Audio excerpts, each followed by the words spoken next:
Right now I have Rob Berger with us. How are you doing, Rob? Good, Gabby. How are you? I am good and so excited. We just talked about how there's a lot to you. So please just kind of talk about your journey and how that led into what it is exactly that you do now.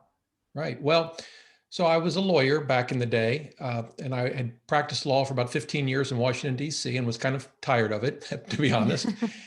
And so I wanted to get a hobby. My wife told me to get a hobby. I usually listen to what she says. So I started a personal finance website. Okay. It was really not a business at all, but it slowly turned into a business. Not quickly, but after a couple of years, it started to make some money. Then it was making more money than I was making practicing law. Mm. That may say something about my law practice. I'm not sure, but that's kind of how it developed. Mhm. And then in my late 40s, I was able to quit the practice of law and just run my personal finance website. I ended up buying a couple of more websites.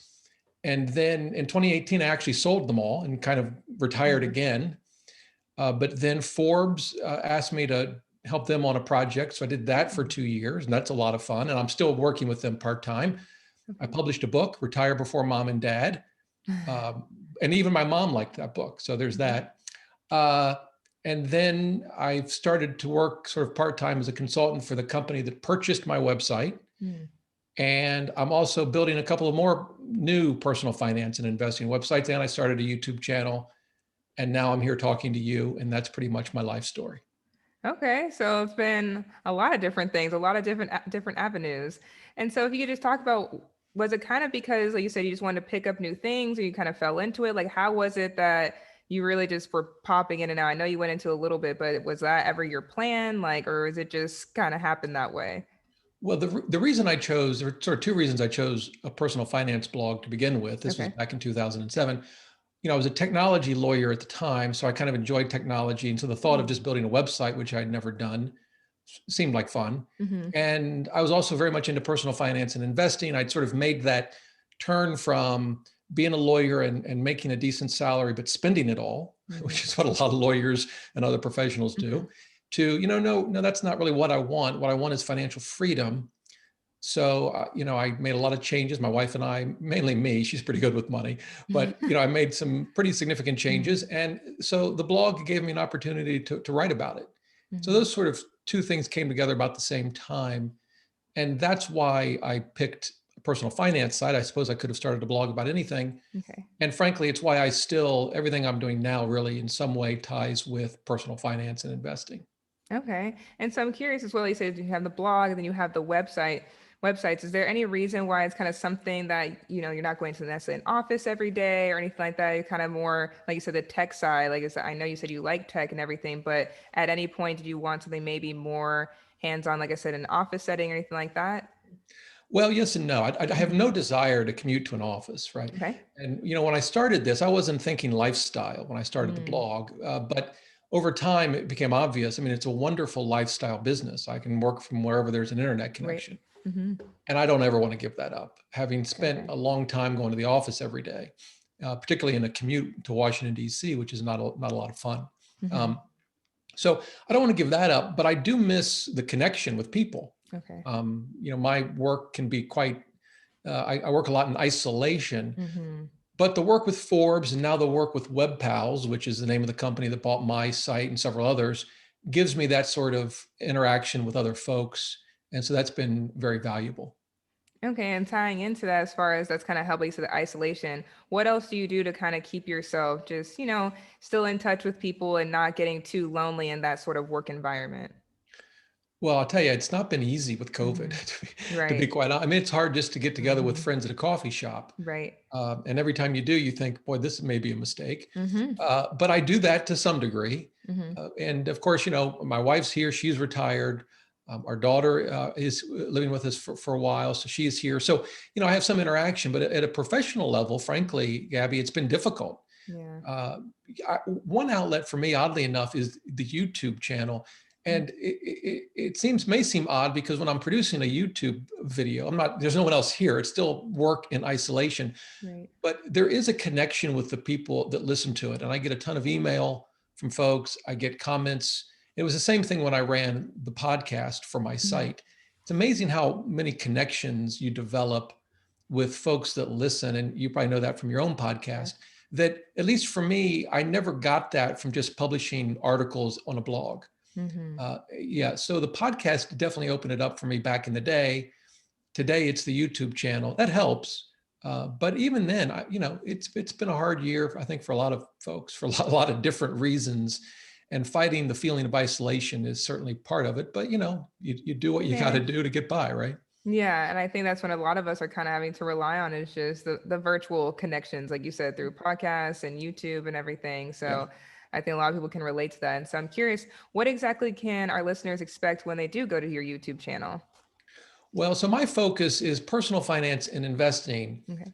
and it's long-term wealth building. So you're not, I'll tell you what you're not going to hear. Mm-hmm. You're not going to hear buy Bitcoin and become a quadrillionaire in a week and a Right. half.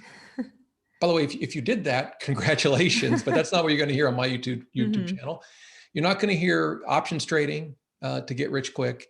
What you're going to hear is make more than you spend, invest the difference in a smart way, and build wealth and achieve financial independence faster than you might think you otherwise could. So I guess it's a get rich slowly kind of approach. But Okay. I think it's the most sound way to build financial freedom. So I talk about everything from how to invest, how to manage your money, how to track your net worth. Mm-hmm. I talk about some of the other things. I did a video recently on Bitcoin, but it was more along the lines of why I don't think it's a great investment. And I think I'm in the minority on that point right now. But I'm right there that's with you, okay. so it's okay. Yeah, I'll yeah. join the minority side for that. And so you mentioned how the YouTube channel kind of goes over like the slow build as far as wealth, but then your book, it sounds like you said retiring before mom and dad. So is that the opposite as far as building quicker money? Could you elaborate on that? It's really not. I mean, even Mm-hmm. retiring before mom and dad is a slow approach, Okay. or it's methodical. I don't know. Mm-hmm. You certainly can retire early without having to save a ridiculous amount of your income. Some you'll hear some say you need to save 50, 60, 70%. Mm-hmm. And of course, the vast majority of people either can't do that or don't Right. want to do that, right? Mm-hmm. But you can certainly retire early on 20% savings rate. Now, I don't, that's a lot too, but it's certainly more manageable than 70%. Right. But the book, frankly, is not. The book doesn't really push early retirement, to be Mm-hmm. honest.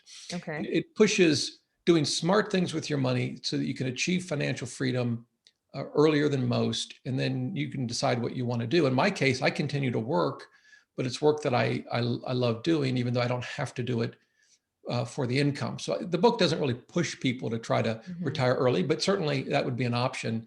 I was really trying to reach people, younger folks, before they got to the point where they were making big mistakes with their money. Mm-hmm. So that was my real goal of the book. But it's definitely it's not a get Okay. rich quick book at all. Okay, so since it's not that, it sounds like it's almost in a way, like you said, it's really to teach, like you said, younger folks, but also I think to give them options in life. Like you said, so we're not stuck in the same job, like we're told for 30, 40 years, making, maybe even a good salary. But like you said, when you have that kind of financial literacy and making better choices early, you give yourself options in life. Right. Yeah, and part of that whole analysis too Mm-hmm. is thinking outside the box. At least in my Mm-hmm. case, I sort of got locked into a career and a path. And after a while, I was just sort of sleepwalking through life, Mm-hmm. doing just the things that everyone, this is what you're just supposed to do. Right. And part of the book challenges a lot of those thoughts. I mean, everything from where you live to how many cars you own to how you spend money. I think if we give some thought to that, and also how I think we have a greater ability to control what makes us happy Mm-hmm. than most of us think. Right. And we kind of get into a routine. Routines aren't bad at all, but sometimes we think we've got to continue in that routine to keep our level of happiness or contentment. And in cases where we've had to make dramatic changes, frankly, for example, in the last year, they haven't always been easy. Mm-hmm. But I talk to a lot of people who say, I don't actually miss going to Starbucks every day anymore. I mean, Right. yeah, I'd like to go every now and again, not to pick on lattes, but I think we learn over time that we have a lot more control over what makes us happy. All Mm-hmm. of these things kind of relate to the question of how do we earn our money? How do we spend it? How do we save it? How do we invest it? And I think they're all important. So it's not just about the numbers or just about the asset allocation plan in your 401k, as Mm-hmm. important as those things are. Okay. And so kind of going away from money for a second, but still often kind of the same mindset, without a year like 2020 was, circumstances are basically pushing people to kind of, evaluate their lives, see what makes them happy. What advice do you have for people to kind of discover that, like you said, not being stuck in it and thinking that the same routine you're in makes you happy? How do people find new ways and maybe evaluate their journey? So I have two suggestions. The Okay. first is to ask yourself, what if? Mhm. And it's what if I do such and such. And I think the more outrageous the what if is, the better. So Mhm. like, you could say, well, what if I give up a latte? Mhm. All right, that's fine. That's a good starting place. But what if I moved to a different part of the country? What Mhm. if I ask my boss if, and now might be a good time, what if I can work from home 3 days a week? Mhm. Or what if I move and I move closer to work where I can walk? Now, Mhm. or what if we get rid of, what if I get rid of my car? Or for a couple, what if we get rid of one of our cars? Asking bigger what if questions and really thinking them through. I mean, Mhm. the initial reaction might be, well, I can't get rid of my car. How am I going to get to work? Mhm. But really ask yourself, what if I had no choice and I didn't have a car? How would I survive? Mhm. And playing this what if game, I think, helps us think outside the box. Now, we may do that and conclude, no, I still need my latte fix every day, or I still Right. need my car. It Mhm. doesn't mean we're going to give up everything, but I think it's important to first ask that question in a very serious and thoughtful way and be as creative and frankly as extreme as you can. Okay. And then the second thing is experiment. So for example, take the car, for example, park it for a week, don't use it, or for even better, for 3 weeks, and see how your life goes. Is Mhm. it really as awful as you imagine? If it is, that's okay. Your car's right there. You can start driving it Right. again. But I really like uh, playing life experiments with this sort of thing, and you can Mhm. do it in a lot of different ways depending on exactly what your goal is or what the challenge is in your life. But I think a combination of asking serious, thoughtful, what if questions, and then Mhm. where you can actually running, say a 3-week experiment to see just how Mm. will life be just as awful as I think it will be if Right. I give up whatever.